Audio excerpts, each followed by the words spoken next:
Dalam kondisi menahankan rasa sakit di bagian kakinya masing-masing akibat ditembak polisi, Dede dan BM warga desa Benakat Minyak Bali yang merupakan DPO polisi kasus begal dan pencurian motor diamankan di Polsek Talang Ubi Pali guna dilakukan pemeriksaan. Dalam pemeriksaan tersangka DO mengaku sudah 14 kali melakukan aksi pencurian motor bersama rekannya BM yang ditinggal pemiliknya di depan rumah. Dalam aksinya, kawanan ini dengan menggunakan kunci T yang sudah dibawa. Selanjutnya, motor hasil curian ini dijual dengan penada dengan harga 4-5 juta rupiah.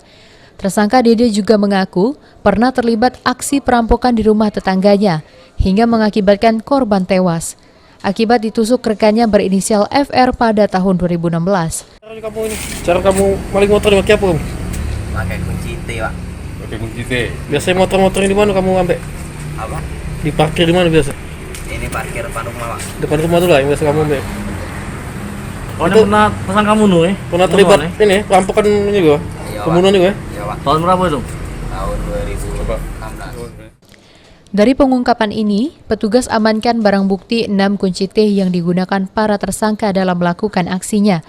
Oleh petugas atas perbuatannya, tersangka Dede dijerat pasal 365 ayat 4 dan 363 KUHP. Si pelaku ini yang merupakan DPO kita berada di salah satu lokasi di Simpang Talang Tumbur, Kecamatan Talang Ubi.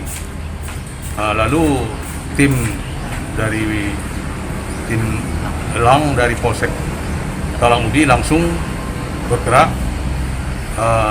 Mereka dapat menangkap si pelaku.